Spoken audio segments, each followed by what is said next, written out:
నేను కథ రాయడానికి తగిన దేవి ఇదే గౌరీ. అందుకే ఎప్పుడూ వెళ్లే ప్రదేశాలకి వెళ్లకుండా ఇక్కడికొచ్చాం. ఇంత అందమైన దేవి మీలా కథలు రాసే వాళ్ళకి ప్రకృతి సహజ సిద్ధంగా ఇచ్చిన వరం కదా. అవును గౌరీ. క్షుద్ర పూజలు చేసే మా నాన్నగారు కూడా అప్పుడప్పుడు ఈ దేవికి వస్తూ వెళుతూ ఉండేవారట. అయినా ఈ రోజుల్లో అటువంటివి ఎవరూ నమ్మడం లేదు కదా. అమ్మా ప్రియా, అదిగో అక్కడికే మనం వెళుతున్నాం. నాందా, ఈ దేవి నాకు చాలా నచ్చింది.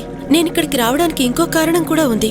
నాన్నగారి అస్థికలు ఇక్కడే నిమజ్జనం చేయాలని నానమ్మ చెప్తూ ఉండేది. సరే కాని మీ మట్టుకు మీరు కథలు రాసుకుంటూ ఉంటారు, నాకు టైంపాస్ ఎలా అవుతుంది చెప్పండి. నీకు వంటలంటే ఇష్టంగా మాకు వండి పెడుతూలే. సుబ్బారావు, ఆ పాడుపడ్డ బంగ్లాలో ఎవరుంటున్నారు? ఒక చిత్రకారుడు, అతనితో పాటు ఒక నాగుపాము కూడా ఉంది. తనకో ప్రేమికురాలుందని, ఆమె కూడా తనతో పాటు ఉంటుందని జనాలకు చెప్తూ ఉండేవాడు. అయినా మేమెప్పుడు చూడలేదు.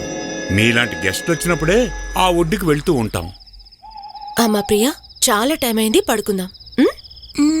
లే లే తల్లి, నేను కూడా ఇవాళ నీతో పడుకోనా? రామ్మా, నా బంగారు తల్లి కదా. దా రా.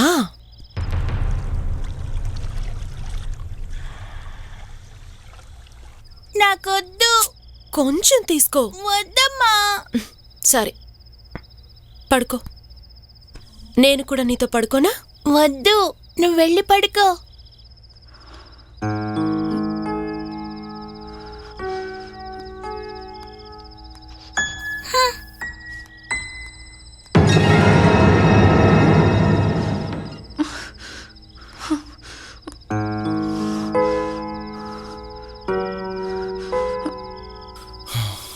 ప్రియకింకా నీ మీద కోపం పోలేదు కదా?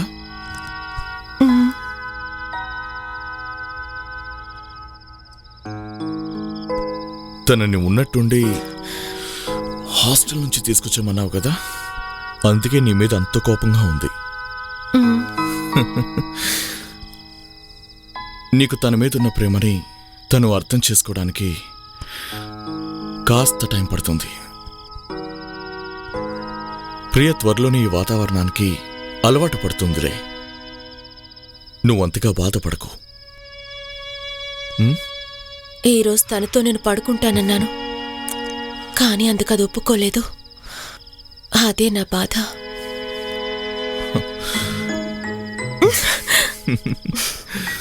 తను నీ కూతురు కదా.